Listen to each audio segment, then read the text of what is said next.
detail. The video shows how Alan Rule went from being alert to this, struggling to stand, repeatedly falling down, and eventually lying on the concrete floor, one side of his body paralyzed by a stroke, virtually ignored by RCMP, says a lawsuit. You're alone, you're cold, you don't know why you're there. With people that are supposed to help you, you don't know why you're there. I actually thought I was going to die at one point. The thing that scared me is that I was going to die alone. Rule is still suffering the repercussions of that stroke.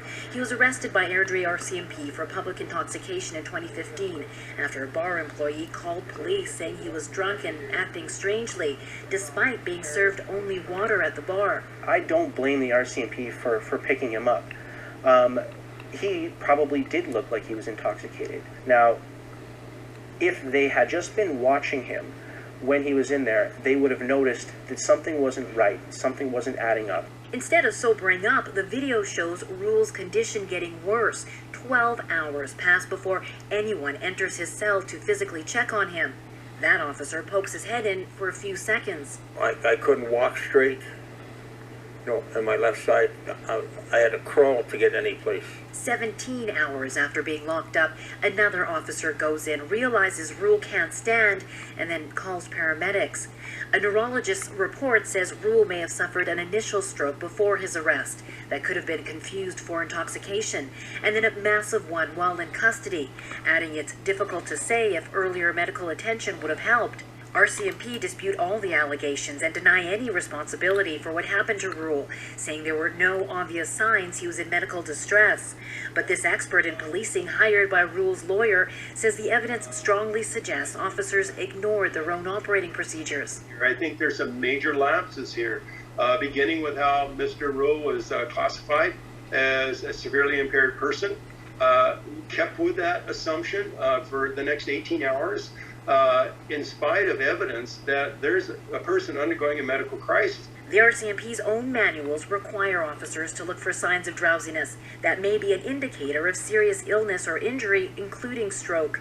If in doubt, the manual reads, call for immediate medical assistance. I just thought, well, this is it. Your life is over. And little did I know that it really is over to a certain extent. Okay, I'm still breathing, but what I know of my life before this is gone. The former offshore drilling consultant who had no plans to retire before his stroke is now hoping the lawsuit will help him pay his bills, saying he and his wife of 36 years are struggling financially. Rosa Marcatelli, CBC News, Calgary. Nasty. So I post a little comment up. And the RCMP have known about this for years. I've been saluted by the RCMP years ago, and all the police salute me because I'm trying to save the police officers' lives too, and everyone. They've taught millions of people deny rescue breathing and give chest compressions to a beating heart, and they're doing it. Utter nonsense. Anyway, just read that hyperlink. It's in the comment box.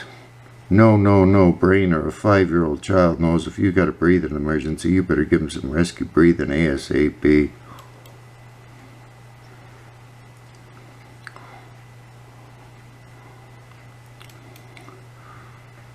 Every security guard in the country has first aid too. There was a coroner's inquest ended December 20th. 2018.